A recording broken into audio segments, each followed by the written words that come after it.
Hello दोस्तों, नमस्कार। एक बार फिर से आप सभी का हार्दिक स्वागत है, हार्दिक अभिनंदन है आपके अपने YouTube channel Virendra Singh tutorial -1991 पर। तो एनसीईआरटी की क्लास 10th की सीरीज हम शुरू कर रहे हैं आज से। और क्लास 10th में एनसीईआरटी की क्लास 10th में जो सिविक्स जो सब्जेक्ट का नाम है, जिसको आगे जाके हम क्लास 11-12 में पॉलिटिकल साइंस नाम दे देते हैं, तो 10th क्लास तक हम इसको सिविक्स बोलते हैं। और सिविक्स का चैप्टर 1 जिसका नाम है पावर शेयरिंग, जिसमें हम मेनली दो ही कंट्रीज के बारे में पढ़ेंगे, श्रीलंका और बेल्जियम।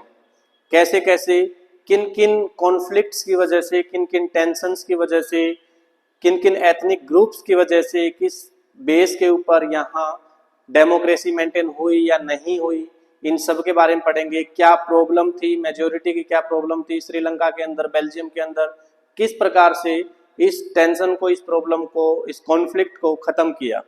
तो ये सब चीज़ें हम इस चैप्टर के अंदर पढ़ेंगे। तो अब ज़्यादा टाइम वेस्ट ना करते हुए हम इसी वीडियो में आगे बढ़ते हैं, क्लास 10th की सीरीज शुरू करते हैं। और सिविक्स में जो हमारा चैप्टर 1 है जिसका नाम है पावर शेयरिंग, तो पावर शेयरिंग को आगे बढ़ाते हैं।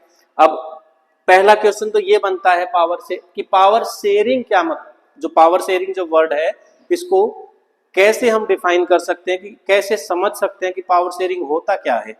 अब देखो, मैं एग्जांपल के थ्रू आप लोगों को समझा देता हूं कि ये मान के चलो कि मेरे पास पावर है, टोटल मेरे पास इतनी पावर है, ये जो मैंने सर्कल में बना दी है, टोटल मेरे पास पावर है। इस पावर को अगर मैं शेयर कर दूं दो हिस्सों में, अब मान लो ये दो हिस्से बना दिए, या 3 हिस्से बना दिए, 4 बना दिए, 5 बना दिए। अब ये मैंने जो अलग अलग पावर का डिवीजन कर दिया, अलग अलग चीजों में बांट दिया, अलग अलग पर्सन्स के अंदर बांट दिया, या अलग अलग ग्रुप्स के अंदर डाल दिया, जो सोशल ग्रुप भी हो सकते हैं, पॉलिटिकल ग्रुप्स भी हो सकते हैं। तो इनके अंदर जब मैं पावर का डिवीजन कर देता हूं, तो इसी को बोलते हैं पावर शेयरिंग।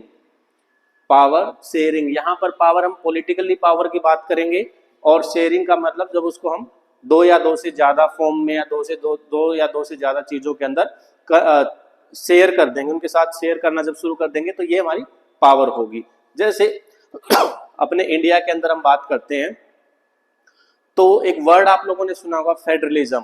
सेम ऐसे ही यहाँ पर पावर शेयरिंग के अंदर हम ये कंसेप्ट की बात करेंगे कि हमारे इंडिया के अंदर जो पावर है उनको अलग अलग हिस्सों में डिवाइड किया गया है। जैसे central government, state government, local government, इन 3 हिस्सों में हमने पावर को डिवाइड किया हुआ है, पावर को शेयर किया हुआ है, ताकि हमारे रूरल एरिया से लेके, एक छोटे से गांव से लेके और पूरे कंट्री तक, पूरे नेशन तक अच्छे से रूल किया जाए, अच्छे से डेवलपमेंट किया जाए, हर चीज़ों को अच्छे से मेंटेन किया जाए।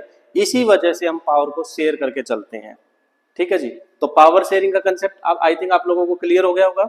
अगर फिर भी आप लोगों को कोई डाउट है पावर शेयरिंग में, तो आप कमेंट सेक्शन में जरूर बता देना, फिर मैं इसके बारे में अलग से एक वीडियो बना के आप लोगों को किसी दूसरे एग्जाम्पल के थ्रू समझा दूंगा कि पावर शेयरिंग कैसे हम इसको समझ सकते हैं, या होता क्या है, इसकी एग्जैक्ट डेफिनेशन क्या है। अब हम आ रहे हैं अपने चैप्टर 1 में, जिसका नाम था पावर शेयरिंग, और पहला टॉपिक है बेल्जियम एंड श्रीलंका। अब दोनों ही जो कंट्री हैं, एक बेल्जियम तो दूसरा श्रीलंका। अब बेल्जियम कहाँ पर पड़ता है? यूरोप के अंदर। श्रीलंका कहाँ पड़ता है? हमारे इंडिया के सदर्न पार्ट में, यानी कि जैसे ही हम तमिलनाडु से निकलेंगे इंडियन ओशन में आएंगे, और इंडियन ओशन से क्रॉस होते ही, मतलब इंडियन ओशन के अंदर ही छोटा सा एक आइलैंड कंट्री है, उस आइलैंड कंट्री जो बिल्कुल टच में, अगर आपने इंडिया का मैप देखा होगा, तो इंडिया के मैप में जो फ्री में हमें मिल जाता बिना पैसों के ही, अगर हम मैप लेते हैं 1-2 रुपए का मैप मिलता है हमें इंडिया का, लेकिन उस 1-2 रुपए में फ्री में हमें मिल जाता है एक नीचे, मैं एग्जाम्पल के लिए बता देता हूं कि ये हमारा इंडिया है, और इंडिया के साथ साथ एक ऐसे छोटा सा पॉइंट आपको मिलेगा, ये आइलैंड कंट्री है।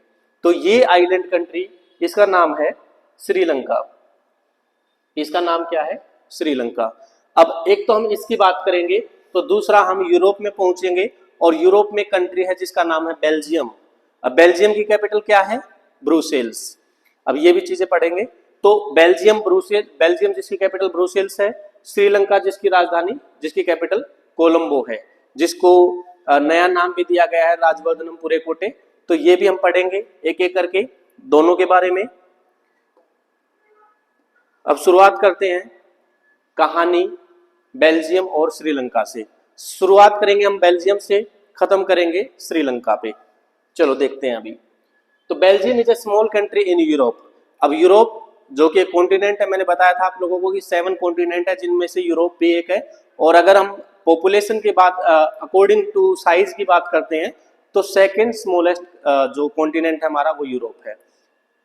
Asia, Africa, north America, south America, Australia, Antarctica, Europe और लास्ट में ऑस्ट्रेलिया।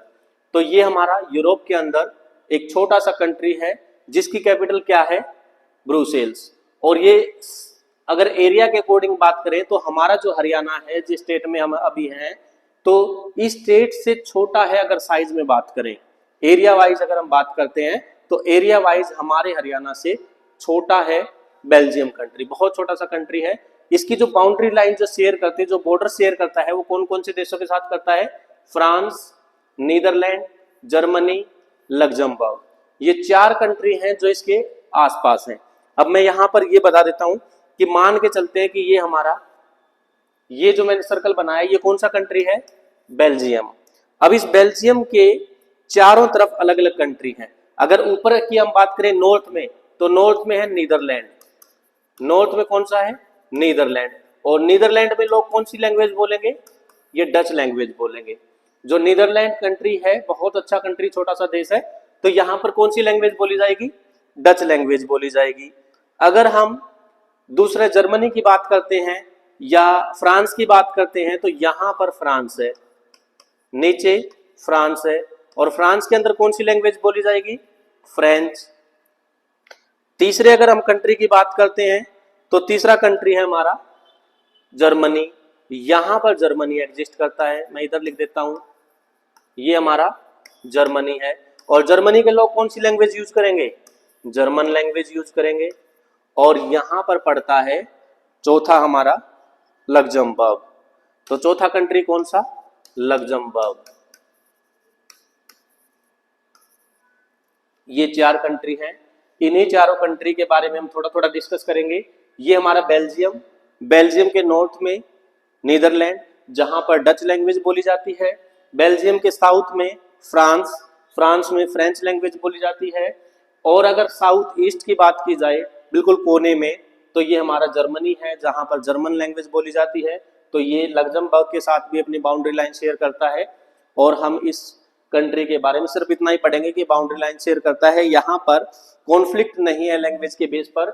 मेनली जो कॉन्फ्लिक्ट आएंगे वो या तो डच स्पीकिंग लोगों के बीच में आएंगे या फिर फ्रेंच स्पीकिंग, क्योंकि मेजोरिटी इन दोनों की है। थोड़ा सा कंफ्यूजन, थोड़ा सा कॉन्फ्लिक्ट रहेगा हमें जर्मन के साथ, वो 1% रहेगा, उसको भी हम देखेंगे कैसे कैसे सोल्व करेंगे। तो मेनली जो लड़ाइयाँ होंगी, जो लैंग्वेज के ऊपर कॉन्फ्लिक्ट होगा, वो या तो डच का होगा या फ्रेंच का होगा। अब इनके अलग अलग एरिया भी डिवाइड किए गए हैं। एक को वेलोनियन रीजन बोल देते हैं, तो दूसरे को हम फ्लेमिश रीजन बोल देते हैं। ठीक है जी, ये कंसेप्ट क्लियर।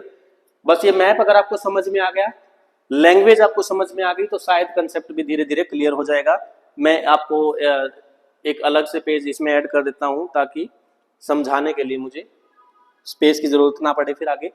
चलो, फ्रांस, नीदरलैंड, जर्मनी और लग्जमबर्ग, ये 4 कंट्री हैं। चारों की बाउंड्री लाइन शेयर करती है किसके साथ, बेल्जियम के साथ।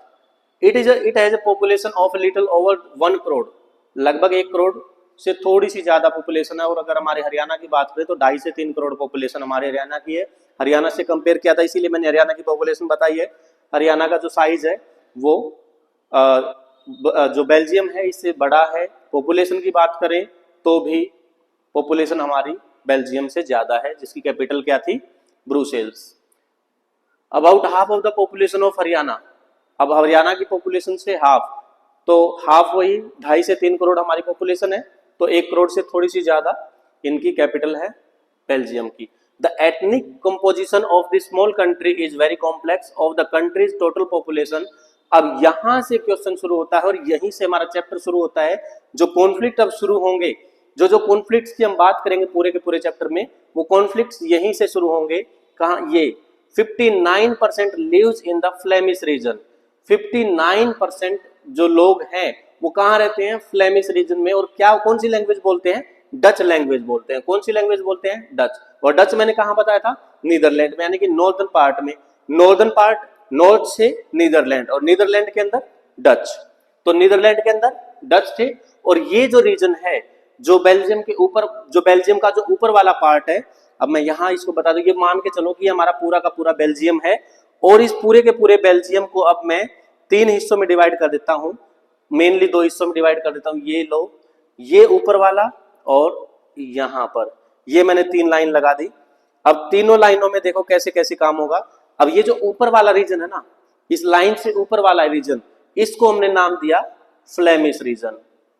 कौन सा रीजन दिया? Flemish region. और जो नीचे वाला रीजन है इसका नाम है वेलोनिया। नीचे वाला जो रीजन है इसका नाम क्या है? वेलोनिया। ऊपर वाला रीजन फ्लेमिश, नीचे वाला रीजन वेलोनिया। ऊपर वाला जो हिस्सा है फ्लेमिश, यहां पर कौन सी लैंग्वेज बोलने वाले लोग ज्यादा हैं? डच बोलने वाले लोग ज्यादा हैं, क्योंकि ये किससे टच कर रहा है? नीदरलैंड से। और नीदरलैंड में जो लैंग्वेज बोली जाती है उसी का इंपैक्ट यहां पर देखने को मिलता है, उसी लैंग्वेज को ये लोग बोलते हैं। तो नीदरलैंड में डच लैंग्वेज बोली जाती है, और इस फ्लेमिश रीजन में, यानी कि जो बेल्जियम का ऊपर वाला पार्ट है, नॉर्दर्न पार्ट है, यहां भी डच लैंग्वेज ही बोली जाती है। फिर मैंने बताया था कि नीचे कौन सा कंट्री था? फ्रांस। और फ्रांस में कौन सी लैंग्वेज बोली जाती थी? फ्रेंच। तो जो नीचे वेलोनिया रीजन है, ये वेलोनिया रीजन वाले कौन सी लैंग्वेज बोलेंगे? ये फ्रेंच लैंग्वेज बोलेंगे, क्योंकि इनके इंपैक्ट किसका रहेगा? फ्रांस का इंपैक्ट रहेगा। ये जो पार्ट रहा, ये जो 1% जो पार्ट है, 1%, ये कौन सा है? जर्मन स्पीकर्स हैं, जो जर्मन लैंग्वेज बोलते हैं वो लोग हैं। अब यहां पर फ्लेमिश रीजन में जो डच बोलने वाले लोग हैं, इनकी पॉपुलेशन कितनी है? टोटल में से 59%। तो 59% जो हैं वो कौन से लोग हैं? वो डच बोलने वाले लोग हैं, डच लैंग्वेज स्पीकर्स हैं। कितने? 59। Objective type multiple choice question पूछ लिया। दूसरा, जो वेलोनिया रीजन है, हाँ, रीजन का नाम मैंने बताया फ्लेमिश रीजन। फ्लेमिश रीजन में 59% कौन लोग हैं? डच बोलने वाले। और जो नीचे वाला, जो बेल्जियम में नीचे वाला जो पार्ट है, उसको हमने क्या नाम दिया? वेलोनिया। वेलोनिया में कौन सी लैंग्वेज बोली जाती है? फ्रेंच। और टोटल पॉपुलेशन का कितने लोग रहते हैं? 40%। टोटल पॉपुलेशन का कितने लोग? 40%। तो 59 यहां पर, 40 यहां पर, 99। और जो 1% बच गए वो कौन है? 1% जर्मन स्पीकर हैं, जो जर्मनी से टच होने वाले लोग हैं। तो ऊपर बेल्जियम का जो नॉर्दर्न पार्ट है, डच स्पीकर, रीजन का नाम फ्लेमिश, लोग कितने? 59%। जो बेल्जियम का साउथ वाला जो पार्ट है, वेलोनिया रीजन, 40% लोग, और लैंग्वेज कौन सी? French language. ठीक है जी, इतना कंसेप्ट क्लियर। और जो 1% जर्मन है, अभी हम उनको छोड़ के चलते हैं। इनका कॉन्फ्लिक्ट जब इनका बीच में आएगा, इनकी जो प्रॉब्लम आएगी तो इनको भी सॉर्ट आउट करेंगे। फिलहाल मेजोरिटी में ये दोनों है। अब मेजोरिटी में कौन, सबसे ज्यादा मेजोरिटी में कौन है? दोनों की अगर हम बात करें 40 और 59 में, तो मेजोरिटी में तो 59% है। अब कैसे कैसे अपने कंट्री के अंदर इस कॉन्फ्लिक्ट को ये दूर करेंगे, कैसे कैसे एक इंटरकनेक्शन या तालमेल बना के कैसे चलेंगे, अपने देश को कैसे आगे लेके जाएंगे, एक एग्जाम्पल भी बन जाएगा, एग्जाम्पल सेट हो जाएगा कि इतने ज्यादा कॉन्फ्लिक्शन की वजह से भी, इतने ज्यादा कॉन्फ्लिक्ट होने की वजह से भी ये लोग इक्वल चल रहे हैं, हर चीज में इक्वलिटी लेके चल रहे हैं। कैसे? तो ये एग्जाम्पल बना हुआ पूरे वर्ल्ड के लिए। ठीक है जी। Another 40% people lives in Wallonia region. ये मैंने बता दिया, वेलोनिया रीजन में कितने लोग हैं? 40%। और ये लैंग्वेज कौन सी बोलते हैं? French, and speak French language. ये भी मैंने ऑलरेडी लिखा हुआ है। Remaining 1% of Belgium speaks German. अब ये जो 1% है, ये कौन सी लैंग्वेज बोलते हैं? जर्मन लैंग्वेज बोलते हैं। In the capital city Brussels. अब मैंने पहले ही बताया था, ये आपका एमसीक्यू बन सकता है, multiple choice question. In which of the following is the capital of Brussels? तो कैपिटल ऑफ बेल्जियम। तो 4 ऑप्शन आपको, अलग अलग ऑप्शन दिए जाएंगे, तो ब्रुसेल्स आपको लगाना है। और यहां से मैं आपको एक चीज और बता देता हूं, आपके 9th क्लास में भी आप लोगों ने हिस्ट्री में पढ़ा होगा कि जो ब्रुसेल्स है, जो बेल्जियम की कैपिटल है, आपने एक वर्ड पढ़ा होगा एशियान, ये सॉरी, यूरोपियन यूनियन। अभी G20 के अंदर भी उसकी काफी बातें हुई है।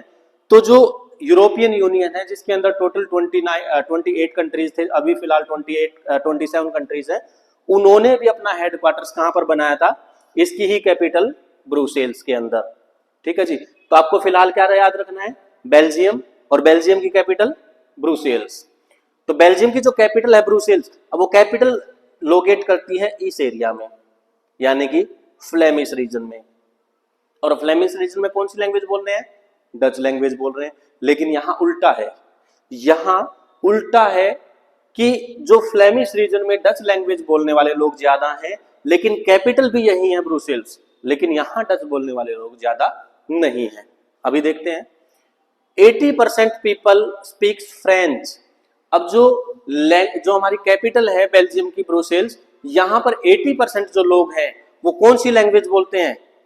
जो माइनॉरिटी में थे, फ्रेंच लैंग्वेज बोलने वाले। तो ये मैं नेक्स्ट पेज पे आपको ये पूरा का पूरा मैप दोबारा बता देता हूं। ये हमारा बेल्जियम, बेल्जियम को हमने दो हिस्सों में डिवाइड कर दिया और ये बना दिया मैंने छोटा यानी कि तीसरा हिस्सा। तो ऊपर वाला जो रीजन है, ऊपर वाले रीजन को हमने क्या नाम दिया? Flemish region, Flemish region. और ये पूरा कंट्री कौन सा है? बेल्जियम। बेल्जियम की कैपिटल क्या? ब्रुसेल्स। कैपिटल क्या? ब्रुसेल्स। अब ये होगी कैपिटल बेल्जियम की, ब्रुसेल्स। ये हमने दो हिस्सों में डिवाइड कर दिया, तीसरा 1% वाला हिस्सा कर दिया। अब ये जो फ्लेमिश रीजन है ये 59% लोग हैं, यानी कि जो जर्मनी का टोटल हिस्सा जो 100% हिस्सा है उसका 59% जो हिस्सा है ये कौन से लोग हैं? डच बोलने वाले लोग हैं। कौन सी लैंग्वेज यूज कर रहे हैं? डच लैंग्वेज यूज कर रहे हैं। टोटल पॉपुलेशन कितनी? 59%। इतना क्लियर है जी? चलो आगे। अब जो सदर्न पार्ट है यानी कि जो टोटल एरिया का 40% की अगर हम बात करते हैं तो 40% कहां पर एग्जिस्ट करते हैं, कहां पर रहते हैं ये लोग? वेलोनिया रीजन में। तो ये हमारा वेलोनिया रीजन हो गया साउथ वाला। और वेलोनिया रीजन किसे टच कर रहा है? नीचे फ्रांस से। फ्रांस से टच कर रहा है तो लैंग्वेज भी कौन सी बोलेंगे? फ्रेंच लैंग्वेज बोलेंगे। तो ये लोग कौन सी लैंग्वेज यूज कर रहे हैं? फ्रेंच लैंग्वेज यूज कर रहे हैं। अब यहां पर बच गए 1% लोग। ये जो 1% लोग हैं ये कौन सी लैंग्वेज यूज कर रहे हैं? ये यूज कर रहे हैं जर्मन लैंग्वेज, क्योंकि ये जर्मनी के टच में है। ये नीदरलैंड के टच में था, नीदरलैंड में डच लैंग्वेज बोली जाती है, तो ये लोग भी डच लैंग्वेज यूज कर रहे हैं। ये जर्मनी के टच में है 1% लोग, तो ये जर्मन बोल रहे हैं। ये लोग फ्रांस के टच में है तो ये फ्रेंच बोल रहे हैं। और रीजन का नाम क्या? वेलोनिया। इस रीजन का नाम क्या? फ्लेमिश। लोग कितने? 59%। यहाँ कितने? 40%। यहाँ कितने? 1%। क्लियर? चलो अब हम कैपिटल सिटी पे चलते हैं। कैपिटल सिटी क्या थी? ब्रुसेल्स। और ब्रुसेल्स एग्जिस्ट करती है यहां पर। ये मैंने बना दी ब्रुसेल्स। अब ब्रुसेल्स की कहानी बिल्कुल ही अलग है। कहानी क्या अलग है? अब ब्रुसेल्स देखो, अब कौन से रीजन में एग्जिस्ट करता है? अगर मैं इस लाइन के अकॉर्डिंग बात करता हूं तो ब्रुसेल्स कौन से रीजन में एग्जिस्ट करता है?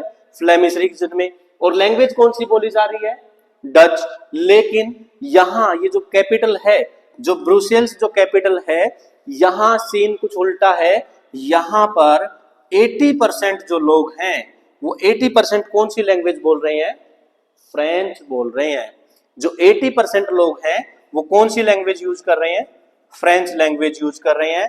और जो 20% लोग हैं वो डच लैंग्वेज यूज कर रहे हैं। देखो, लैंग्वेज बोलने वाले कौन से थे? डच। एरिया डच बोलने वालों का। लेकिन जब हमने कैपिटल की बात की तो कैपिटल में 80% फ्रेंच बोलने वाले हैं, यानी कि जो माइनॉरिटी में थे पहले वो कैपिटल सिटी के अंदर मेजोरिटी में आ गए। जो मेजोरिटी में थे वो कैपिटल सिटी के अंदर माइनॉरिटी में आ गए। 80% फ्रेंच, 20% डच। Concept clear? इतना इसी के ऊपर आज इसी के आसपास कहानी हमारी घूमती रहेगी पूरी। देखो अब आगे। While 20% आर डच स्पीकर, जो 20% है कैपिटल सिटी के अंदर वो डच स्पीकर है। 80% कौन से थे? फ्रेंच स्पीकर्स थे। The minority French speaking community was relatively rich. अब यहां पर अगर हम बात करते हैं ये वाला ये जो फ्रेंच बोलने वाले जो लोग थे कितने थे? 40%। और ये 40% बोलने वाले लोग क्या हैं? रिच हैं, पैसे वाले हैं। और ये जो 59% लोग हैं ये इतने पैसे वाले नहीं है, पैसे में इतने ज्यादा ये समृद्ध नहीं है, गरीब हैं थोड़े से इनके कंपैरिजन में। ऐसा नहीं है कि गरीब है बिल्कुल, बट इनके कंपैरिजन में यहां पर इनकी जो इकोनॉमी है वो कमजोर है, इनके पास पैसा ठीक ठाक है। ठीक है जी। अब इनके पास पैसा ज्यादा है, यही लोग कहां पर हैं? बेल्जियम के अंदर। और अगर ये बेल्जियम के अंदर है तो यानी कि सबसे ज्यादा पैसे का योगदान कौन करेगा? कंट्रीब्यूशन कौन करेगा पैसे का? फ्रेंच स्पीकर्स जो 40% में थे वेलोनिया रीजन वाले। तो बात किसकी मानी जानी चाहिए? लैंग्वेज के अकॉर्डिंग बात की जाए डच वालों की, पैसे के अकॉर्डिंग बात की जाए फ्रेंच वालों की। हो गया कंफ्यूजन, कॉन्फ्लिक्ट बन गया, एक टेंशन बन गई। अब इसको कैसे दूर करेंगे, यही कहानी है पूरे बेल्जियम के अंदर। ठीक है जी। तो ये जो लोग हैं फ्रेंच स्पीकिंग में, ये क्या है? अमीर हैं, पैसे वाले हैं। पैसे वाले हैं तो पावर आ जाएगी, पैसा है तो पावर आएगी। This was resented by the Dutch-speaking community who got the benefit of economic development and education much later. This led to tension between the Dutch। अब मैंने कहा था कि टेंशन आ गई किस किस के बीच में? डच स्पीकिंग और फ्रेंच स्पीकिंग दोनों के बीच में आ गई, कम्युनिटी के बीच। कब? 1950 एंड 1960 के टाइम की हम बात कर रहे हैं, 1950s एंड 60s की बात कर रहे हैं। The tension between the two communities was more acute in Brussels. अब ब्रुसेल्स के अंदर ही तो मेन इशू कहां था? ब्रुसेल्स के अंदर ही तो था। देखो मेन इशू कहां है? ब्रुसेल्स में। अगर हम ब्रुसेल्स को हटा देते हैं, अगर मैं यहां पर ब्रुसेल्स को हटा देता हूं, ये मैं लो भाई ब्रुसेल्स को हटा देते हैं, तो चलो रैन फिलहाल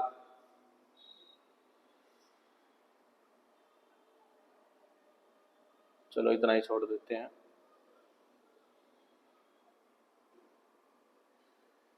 लो भाई, लो हमने ब्रुसेल्स को हटा ही दिया है यहाँ से, और ये नहीं हटेगा।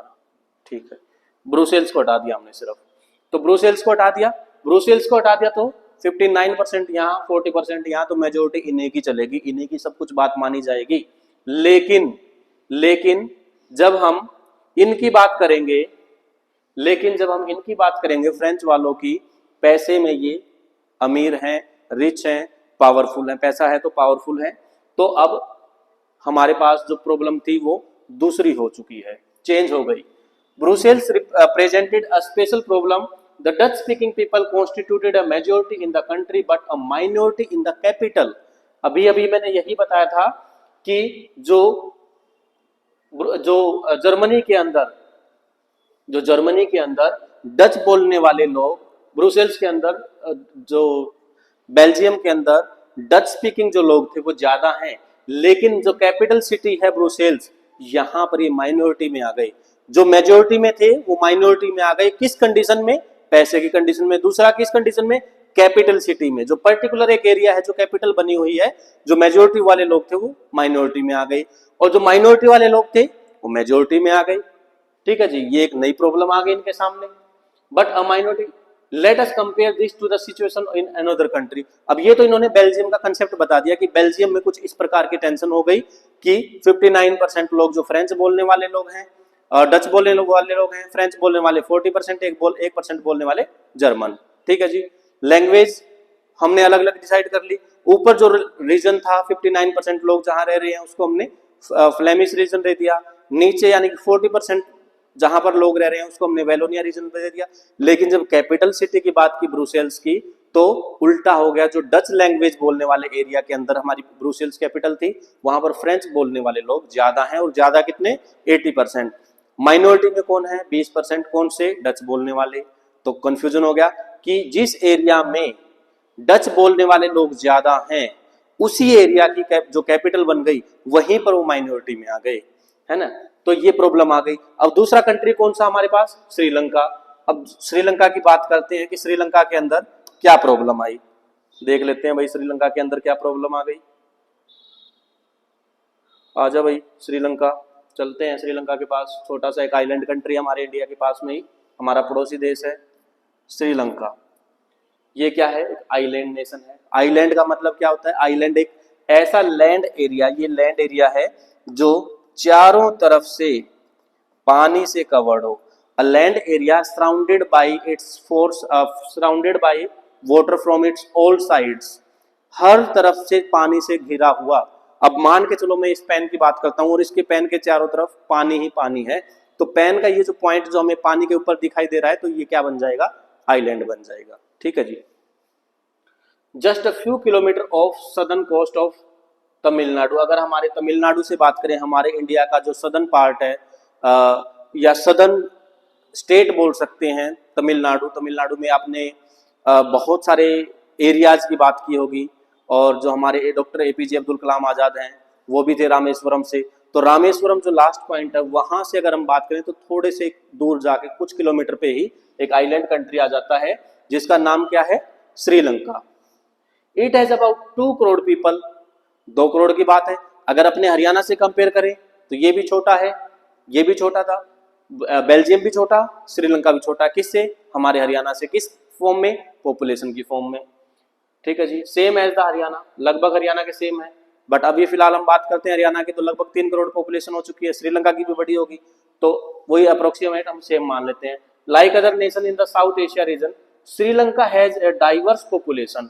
श्रीलंका के अंदर भी जैसे हमारे इंडिया के अंदर डाइवर्सिटी है, अलग अलग रीजन के लोग रहते हैं, अलग अलग रिलीजन के लोग रहते हैं, अलग अलग लैंग्वेज बोलने वाले लोग हैं, अलग अलग कल्चर को फॉलो करने वाले लोग हैं, अलग अलग रिचुअल्स को फॉलो करने वाले लोग हैं। तो सेम ऐसे ही श्रीलंका के अंदर भी एक कंफ्यूजन हुआ, एक कॉन्फ्लिक्ट बना। क्या कॉन्फ्लिक्ट बना, the major social group are Sinhala speakers. अब यहां भी जैसे डच और फ्रेंच बोलने वाले लोग कहां थे, कहां थे, अभी हमने कौन से स्टेट की, कौन से कंट्री की बात की थी, बेल्जियम की। अब हम कौन से कंट्री की बात कर रहे हैं, श्रीलंका की। तो ये सारा हिस्सा मिटा दूं, बेल्जियम वाला हिस्सा कंसेप्ट था, क्लियर कर देते हैं, ओके जी, ठीक है। अब हम आ जाते हैं श्रीलंका के अंदर। देखो ये दिखाया हुआ है, ये बेल्जियम का कंसेप्ट है। ये ऊपर बोलने वाले कौन से लोग हैं, डच स्पीकर्स, फ्रेंच स्पीकर, और ये रही कैपिटल ब्रुसेल्स, और ब्रुसेल्स में कौन से लोग, कौन से लोग, फ्रेंच बोलने वाले, ठीक है जी। अभी आ जाते हैं हम श्रीलंका के अंदर, ये मान के चलते हैं श्रीलंका, फिर से एग्जांपल ले लिया हमने, श्रीलंका का एक नॉर्मल मैप बना लिया रफली। अब श्रीलंका के अंदर जो मेजोरिटी है वो कौन से लोग हैं, सिन्हाला स्पीकर्स। अब सिन्हाला स्पीकर्स हैं कितने, 74%। कौन सी लैंग्वेज बोल रहे हैं ये लोग, सिन्हाला लैंग्वेज बोल रहे हैं, जिसको हिंदी में सिंघल भी बोल देते हैं। तो सिन्हाला लैंग्वेज बोलने वाले लोग कितने, 74%।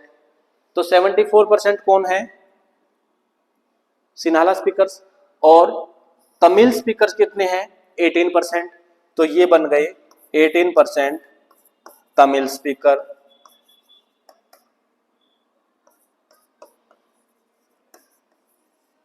18% है, ये कौन है, Tamil speakers. Among Tamils there are 2 sub group. अब ये जो तमिल स्पीकर्स है ना, अब देखो नाम से पता लग रहा है तमिल, तमिल का मतलब हमारे तमिलनाडु से हम रिलेट कर रहे हैं, और तमिलनाडु के अंदर भी तमिल लैंग्वेज बोली जा रही है, श्रीलंका के अंदर सिन्हाला लैंग्वेज बोली जा रही है। इसका मतलब ये जो तमिल्स हैं ये हमारे इंडिया से माइग्रेट किए होंगे, किसी ना किसी वजह से ले जाए गए होंगे। जब हम ब्रिटिशर्स की बात कर रहे हैं, कॉलोनी की बात करते हैं, जब हम कॉलोनी बने हुए थे ब्रिटिशर्स की, तो सेम टाइम पर श्रीलंका भी कॉलोनी बना हुआ था ब्रिटिशर्स की ही। हमारे कंट्री के ऊपर ब्रिटिशर्स का रूल था, तो श्रीलंका के ऊपर भी ब्रिटिशर्स का रूल था। तो जो इंडिगो प्लांटेशन के लिए, टी प्लांटेशन के लिए, यहां से मेनली टी प्लांटेशन की हम बात कर रहे हैं, तो टी प्लांटेशन के लिए तमिलनाडु से लोगों को हायर किया जाता था और डेप्यूट कर दिया जाता था उनको श्रीलंका के अंदर, ताकि उनको चीप लेबर में उनसे काम करवाया जाए। और फिर वो लोग वापस आते नहीं थे, वो लोग वहीं पर रहना शुरू कर दिया। वहीं पर रहना शुरू कर रहे तो अपनी लैंग्वेज को छोड़ नहीं रहे। कौन सी लैंग्वेज बोलने वाले, कहां से उठाए, जहां से उठाए वहीं की लैंग्वेज बोलेंगे। उठाए कहां से, तमिलनाडु से। तमिलनाडु में कौन सी लैंग्वेज, तमिल, तो वहां भी जाके कौन सी लैंग्वेज बोलेंगे, तमिल, तो वहां भी ये लोग तमिल बोलने लग गए। तो यहाँ जो तमिल स्पीकर्स हैं इनको हम 2 ग्रुप में डिवाइड कर देते हैं। कौन कौन से 2 ग्रुप्स हैं, एक तो इंडियन तमिल्स, दूसरे श्रीलंकन तमिल्स। एक तो हैं इंडियन तमिल्स, तो दूसरे Sri Lankan Tamils. Tamils native of 2 countries are called Sri Lankan, एक तो श्रीलंकन वाले हो गए, और दूसरे जो कि 13% थे। जो श्रीलंका में जो तमिल्स थे, मैं यहां बना देता हूं 74%, 18% ये तमिल्स हैं, ये सिन्हाला स्पीकर्स हैं। और ये जो तमिल्स हैं 2 हिस्सों में डिवाइड हो गए, Indian Tamils and Sri Lankan Tamils. अब अगर हम इसकी बात करते हैं, अगर हम श्रीलंकन तमिल्स की बात करते हैं, तो श्रीलंकन तमिल्स कितने, 13%। तो ये हमारे हो गए 13% कौन, श्रीलंकन तमिल्स। तो इंडियन तमिल्स कौन से, 5%। तो ये डिवीजन हो गया। और भी आगे तमिल लैंग्वेज के ऊपर, the rest whose forefather came from India as plantation, जिनके जो पूर्वज थे, जो इनके दादा परदादा थे, वो इंडिया से आए थे प्लांटेशन के लिए। किसके लिए? प्लांटेशन के लिए। कौन सी प्लांटेशन? टी प्लांटेशन के लिए। मेनली किसके लिए? टी प्लांटेशन के लिए, चाय की खेती को उगाने के लिए। जो ब्रिटिशर्स जिनके गुलाम हम रहे, जिनकी कॉलोनी हम बने रहे, same as it is Sri Lanka भी उन्हीं की कॉलोनी था। तो यहां से लोगों को माइग्रेट करवा दिया इन्होंने, अपने श्रीलंका के अंदर लेके चले गए और वहां पर टी प्लांटेशन के काम के लिए इनको यूज किया गया और फिर वो लोग वहीं शिफ्ट हो गए, वहीं रहने लग गए। तो अपनी लैंग्वेज को इन्होंने नहीं छोड़ा। During the colonial period are called Indian Tamils. तो इन लोगों को कॉलोनियल पीरियड के अंदर जब शिफ्ट किया गया तो इन लोगों को क्या बोला जाता है? इंडियन तमिल्स, और वो Sri Lankan Tamils. As you can see from the map, Sri Lankan Tamils are concentrated in the north and east of the. अब यहां से ये क्वेश्चन बन जाता है कि जो तमिल्स है ना, जो तमिल्स हैं, तमिल्स कौन कौन से रीजन में रह रहे हैं? अब ये क्वेश्चन इंपॉर्टेंट बन जाता है भाई। मैं इस यहाँ पर, हाँ ये ठीक है, व्हाइट कलर ले लेते हैं।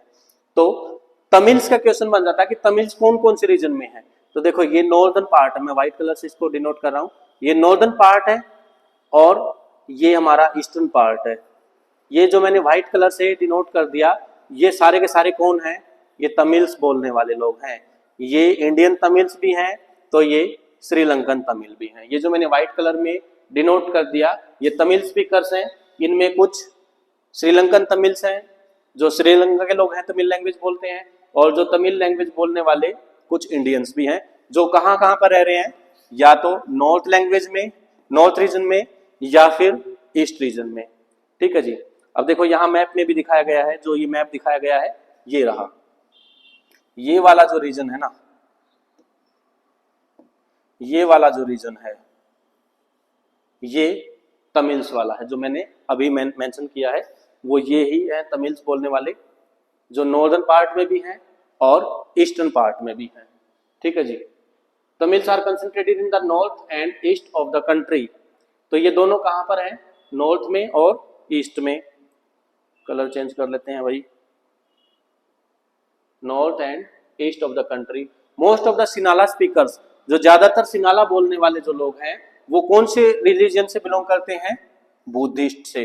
अब ये जो 70% जो सिनाला स्पीकर्स हैं, अब वहां पर जब देखो कंपेयर करो दोनों को, जब हमने बेल्जियम की बात की तो बेल्जियम के अंदर हमने किसी भी रिलीजन की बात नहीं की, किसी भी धर्म की बात नहीं की, सिर्फ लैंग्वेज की बात की। लेकिन यहाँ पर जो मेन इश्यू है, एक तो लैंग्वेज वाला, दूसरा रिलीजन वाला। तो ये जो 70% जो लोग थे, जो सिनाला स्पीकर्स थे, ये ज्यादातर कौन से रिलीजन से बिलोंग करते हैं? बुद्धिस्ट। ये ज्यादातर कौन से लैंग्वेज से बिलोंग, रिलीजन से बिलोंग करते हैं? बुद्धिस्ट लैंग्वेज से। और ये जो तमिल बोलने वाले जो लोग हैं, ये तमिल बोलने वाले लोग कौन कौन से हैं? ये हिंदू भी हैं, ये मुस्लिम्स भी हैं, और ये क्रिश्चियन भी हैं। जो 18% है इसमें तो सारे हैं, हिंदू मुस्लिम क्रिश्चियन सब है। लेकिन जो 70% है उसमें ज्यादातर मेजोरिटी जो है वो बुद्धिस्ट की है, जो बुद्ध रिलीजन को फॉलो करते हैं उन लोगों की है। और ये जो while most of the Tamils are Hindu और मुस्लिम, जो तमिल्स हैं वो ज्यादातर क्या है? मुस्लिम और हिंदू हैं। These are about 7% Christian who are both Tamil and Sinhala. सिर्फ और सिर्फ कितने हैं क्रिश्चियन? कितने हैं? 7%। जो कौन कौन है? जो सिंगल लैंग्वेज भी बोलते हैं, तमिल लैंग्वेज भी बोलते हैं, दोनों लैंग्वेज बोलने वाले 7% लोग हैं। और ये कौन है? क्रिश्चियंस। तो यहां पर तमिल्स में मेजोरिटी किसकी? या तो हिंदू की या मुस्लिम्स की। सिन्हाला स्पीकर्स में मेजोरिटी किसकी? बुद्धिस्ट की। Just imagine what could happen in situation like this. अगर ऐसी कुछ सिचुएशन हो जाए, सोच के देखो क्या होगा। क्या होगा? कॉन्फ्लिक्ट बढ़ेंगे, रिलीजन के बेस पर कॉन्फ्लिक्ट बढ़ेंगे, लैंग्वेज के बेस पर कॉन्फ्लिक्ट बढ़ेंगे। जो मेजोरिटी है वो कहेंगे कि हम अपना सब कुछ करेंगे, अब अपने लिए ही काम करेंगे। जो माइनॉरिटी है उनको छोड़ो, इग्नोर करो। कुछ बच गया, चलो भाई हमारा पेट भर गया, अब इनको दे दे, चलो ये भूखे हैं थोड़ा सा इनको दे देते हैं, इतना ही काम करेंगे बस। बाकी क्या करेंगे? हम पहले अपना पेट भरने की कोशिश करेंगे। मेजोरिटी में है, मेजोरिटी में है तो थोड़े से हम पावर दिखाएंगे। अगर हमारे पास एक्स्ट्रा भी चीजें होंगी तो भी हम हो सकता है उनको इग्नोर कर दें, चलो ठीक है इग्नोर करो। अगर उनको आज कुछ दे देंगे, खाने को देंगे, कल फिर से मांगेंगे, तो हम उनको इग्नोर कर सकते हैं। लेकिन ऐसा नहीं होना चाहिए, चाहे मेजोरिटी हो या माइनॉरिटी, सबको एक साथ लेके चलना चाहिए। अब ये इसका एग्जाम्पल हम दोबारा पढ़ेंगे बेल्जियम का कि कैसे कैसे काम हुआ, फिर श्रीलंका में फिर से आएंगे कि यहाँ पर कैसे कैसे काम हुआ। ठीक है जी, चलो आगे। Just imagine what could happen in Belgium. The Dutch community could take advantages of its numerical majority and force its will on French and German-speaking population. This would push the conflict among communities further. This could lead a very messy partition of country. Both the side would claim control over Brussels. In Sri Lanka, the Sinhala community enjoyed an even bigger majority and could impose its will on the entire country. Now let us look at what happened in both the countries. अब वहां पर वापस से हम पहुंचते हैं। हाँ, ये हमारा बेल्जियम का कंसेप्ट था। डच मेजोरिटी में है डच स्पीकर्स, और जो फ्रेंच स्पीकर्स हैं माइनॉरिटी में है 40%, ये लोग 59%। कैपिटल सिटी के अंदर बिल्कुल उल्टा हो गया, 80% फ्रेंच स्पीकर्स, 20% डच स्पीकर्स। अब यहां पर ये क्या करेंगे कि जहां भी कुछ भी काम होगा, चलो भाई इक्वल बांट लेते हैं। आप लोग 59% हैं, कोई बात नहीं। आप लोग 40% हैं, कोई बात नहीं। यहाँ पर 80% आप लोग हो, ठीक है जी। 20% आप लोग हो, कोई बात नहीं। पैसा आप लोग दे रहे हो कम, ज्यादा हम कम दे रहे हैं, कोई बात नहीं। ऐसा करते हैं कि जो भी काम होगा ना, चाहे पार्लियामेंट के अंदर हमें मेंबर बनाने हैं, आधे आपके आधे हमारे। कोई बिल पास करना है, उसके ऊपर इतना ही परसेंटेज आपका राय रहेगा, इतनी ही व्यूज हमारे रहेंगे, ठीक है जी। कोई राशन बांटना है, कोई डिवाइड करना, कोई चीज को शेयर करना है, तो 50% आपकी 50% हमारी। ऐसा नहीं होगा कि लैंग्वेज के बेस पर या पॉपुलेशन के बेस पर, नहीं 59% इनको दे दो 40%, ऐसे नहीं होगा। इनका भी इतना ही, इनका भी इतना ही, दोनों को बराबर दे दिया। लेकिन जब सिन्हालास की बात करते हैं, तमिल्स की बात करते हैं, तो वहां पर कॉन्फ्लिक्ट हुआ। और इसी कॉन्फ्लिक्ट को जब बार बार जब मेजोरिटी जो है, जो सिन्हाला स्पीकर्स हैं, वो अपने आप को सुपीरियर दिखा रहे हैं, अपने आप को मेजोरिटी में दिखा रहे हैं, तो कॉन्फ्लिक्ट क्या हुआ कि जो माइनॉरिटी है, जो दबे कुचले लोग हैं, जो अब अपने राइट की डिमांड करेंगे। राइट की डिमांड करेंगे तो क्या करेंगे, ये या तो प्रोटेस्ट करेंगे या फिर लड़ाई झगड़े करेंगे। तो इन्होंने अपना एक ग्रुप बनाया, जो एक सोशल ग्रुप बनाया था, बाद में पॉलिटिकल ग्रुप बन गया, और लास्ट में फिर ये टेररिस्ट ग्रुप बन गया, जिसका नाम था LTTE। क्या नाम था, यहां लिख देता हूं मैं। ये हो गया, नहीं हुआ, चलो यहां लिख देता हूं मैं LTTE। आगे भी पढ़ेंगे हम इसके बारे में।